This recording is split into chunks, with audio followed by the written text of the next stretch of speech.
Ce n'est qu'à partir du moment où nous réalisons notre union avec Christ dans sa mort, qu'il nous devient vraiment possible de croître dans la grâce. Car c'est la vie divine qui doit croître, tandis que la vie terrestre est continuellement livrée à la mort. Prenons garde en rendant témoignage de ne pas proclamer «je suis mort», car c'est attirer l'attention sur soi-même. C'est le moi sous une forme subtile. Parlons du Seigneur et de tout ce qu'il est, mais c'est à lui de rendre témoignage de ce qu'il a fait pour nous. Accueillons aussi avec empressement toute critique, qu'elle soit formulée avec bonté ou non. C'est ainsi que nous apprendrons à mieux nous connaître nous-mêmes, ce qui nous poussera à chercher une délivrance plus profonde. Par ce moyen, notre vie extérieure ne tardera pas à être rendue conforme à notre vie intérieure, et notre conduite ne risquera pas d'être en contradiction avec notre profession de foi. Gardons-nous de dogmatiser sur les vérités spirituelles. Si Dieu rend témoignage à la réalité de notre expérience, nous n'aurons pas besoin d'en parler beaucoup nous-mêmes. 1 Corinthiens 8:2 est toujours vrai.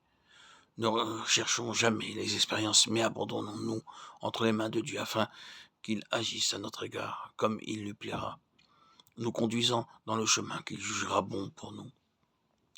Faisons attention de ne pas sortir du repos de notre âme en cherchant de nouvelles bénédictions.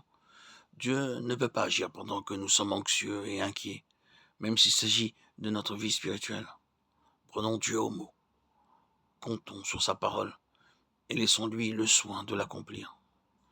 Ne jugeons jamais la parole de Dieu d'après notre expérience, car la parole de Dieu est vérité, quelle que soit notre expérience. Ne cherchons pas à être conscients de notre mort avec Christ. Ces mots mêmes sont en contradiction l'un avec l'autre, car si nous avions littéralement passé de ce monde dans l'au-delà, nous ne sentirions pas que nous sommes morts. Nous serions seulement conscients d'être entrés dans une nouvelle vie merveilleuse.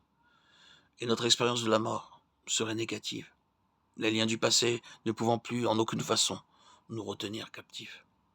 Prenons garde de ne pas appuyer notre foi sur l'attitude que nous avons prise par rapport à notre mort avec Christ, mais sur le Dieu qui agit, faisant que cette attitude se transforme en réalité. Soyons également attentifs à ne pas essayer de saisir la vérité divine, car dans la plupart des cas, cela représente un effort intellectuel qui empêche le Saint-Esprit d'accomplir son œuvre. Livrons-nous au Saint-Esprit, et il fera que la vérité nous saisisse. Le Seigneur n'a jamais promis qu'un jour viendrait où nous pourrions regarder au-dedans de nous et déclarer avec satisfaction que toute vie propre en est extirpée.